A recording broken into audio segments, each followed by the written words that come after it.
1947 থেকে 2014 অবধি ভারতবর্ষ আমরা ছোটবেলায় খেলা করতাম না, আমরা বলতাম মিল্ক অ্যান্ড রাইস, দুধে ভাতে। হ্যাঁ, ওই দুধে ভাতে ভারতবর্ষ ছিল, নামেই স্বাধীনতা।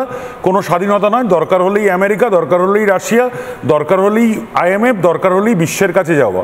2014 থেকে ভারতবর্ষের এক অদ্ভুত পরিবর্তন হলো, যেটা কারো কাছেই খুব একটা প্রত্যাশিত ছিল না। একদম পুরনো ইস্ট ইন্ডিয়া কোম্পানির মতো বণিকের মানদণ্ড রাজদণ্ড রূপে রূপান্তরিত হয়। ভারতের অর্থনীতি আত্মনির্ভর হতে আরম্ভ করলো, ব্রহ্মোস বানাতে আরম্ভ করলো, কোভ্যাক্সিন বানাতে আরম্ভ করলো, চন্দ্রযান বানাতে আরম্ভ করলো, চতুর্থ অর্থনীতিতে যেতে আরম্ভ করলো। এবং সবচেয়ে বড় ঘটনা হচ্ছে, এগুলো ছিল চমক, এইগুলো ছিল এমনই চমক সারা পশ্চিমা বিশ্বর কাছে। যে বিবিসির কথা এক্ষুনি অরিত্র বলছিল, যে বিবিসি আমাদের সেই সাংঘাতিক দুর্ভিক্ষকে, ইন্ডিয়া বেঙ্গল ফেমিনকে বলেছিল এটা কোনো অ্যাক্সিডেন্ট। এবং আমাদের মণিপুরকে নিয়ে বিবিসি কীরকমভাবে খবর করেছিল, অথচ লেস্টারে দিনের পর দিন ইন্টার হোয়াইট রেশিয়াল সংঘর্ষ চলছে, সেটা বলছে ল অ্যান্ড অর্ডার ক্রাইসিস। এটা ওদের এক পক্ষে থাকবেই।